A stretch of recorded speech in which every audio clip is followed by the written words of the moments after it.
Assalamualaikum warahmatullahi wabarakatuh. Ya, balik lagi bersama saya Yogi Alhamdulillah Putra. Pada sebelumnya saya sudah menjelaskan apa itu manajemen risiko dan cost framework. Dan kali ini saya akan menjelaskan beberapa pertanyaan tentang laporan akuntan mengenai auditor.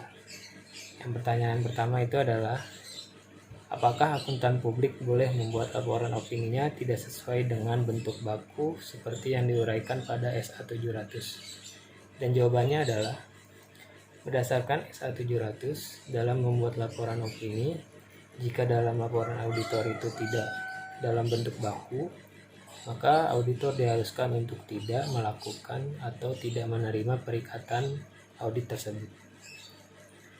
Dikecualikan harus berdasarkan perundang-undangan. Oleh karena itu, laporan keuangan harus disajikan secara wajar dan harus material dan sesuai dengan standar akuntansi keuangan di Indonesia. Jadi, akuntan publik tidak boleh mencantumkan laporan opininya apabila tidak sesuai dengan bentuk baku dan dikarenakan akan melanggar SA 210.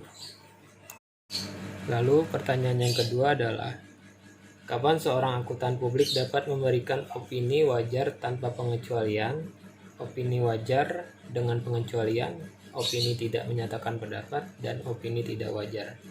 Yang pertama, opini wajar tanpa pengecualian.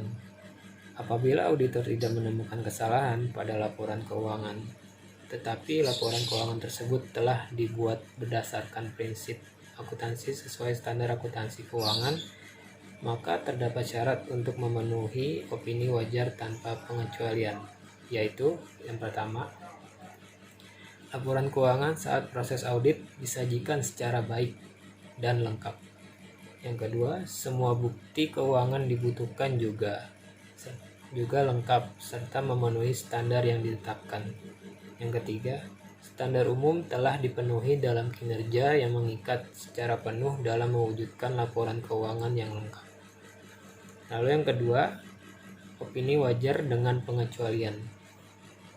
Apabila seorang auditor akan menyatakan opini wajar dengan pengecualian, maka terdapat hal-hal berikut yang dapat dijadikan syarat. Yang pertama yaitu adanya bukti yang telah didapatkan oleh auditor secara tepat dan cukup untuk memberikan kesimpulan terjadinya kesalahan penyajian yang dilakukan secara individual atau secara agregasi.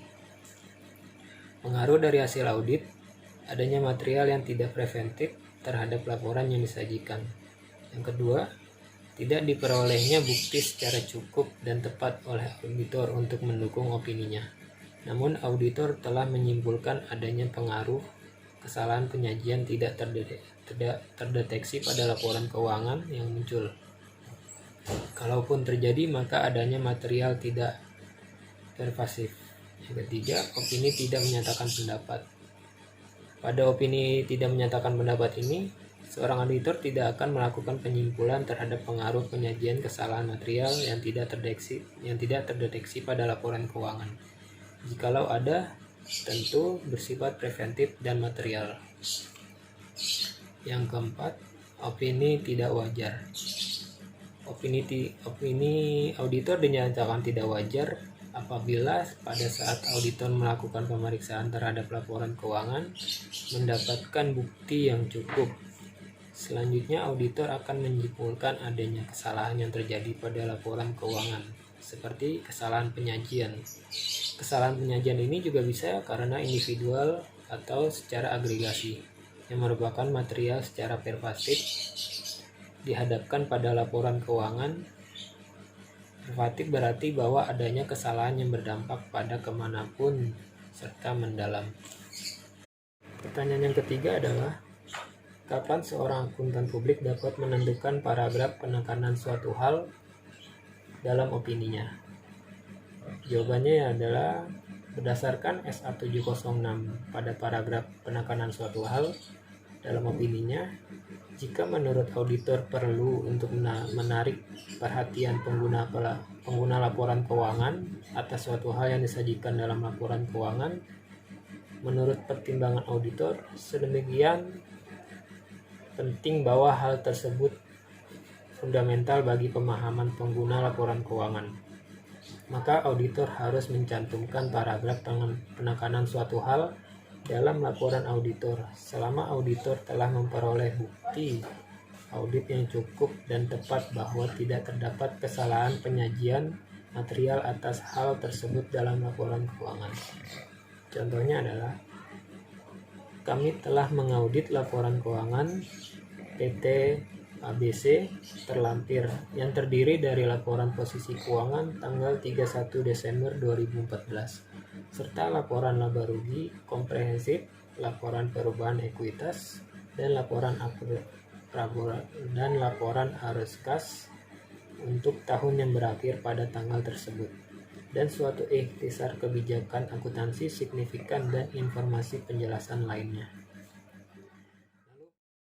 Dan yang pertanyaan terakhir adalah kapan seorang akuntan publik menggunakan paragraf hal lain dalam opininya?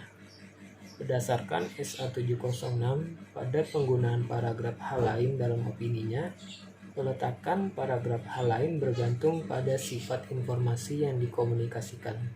Ketika paragraf hal lain dicantumkan untuk menarik perhatian pengguna laporan keuangan atas suatu hal yang relevan dan pemahaman pengguna laporan keuangan atas audit, paragraf tersebut diletakkan segera setelah paragraf opini dan paragraf penekanan suatu hal.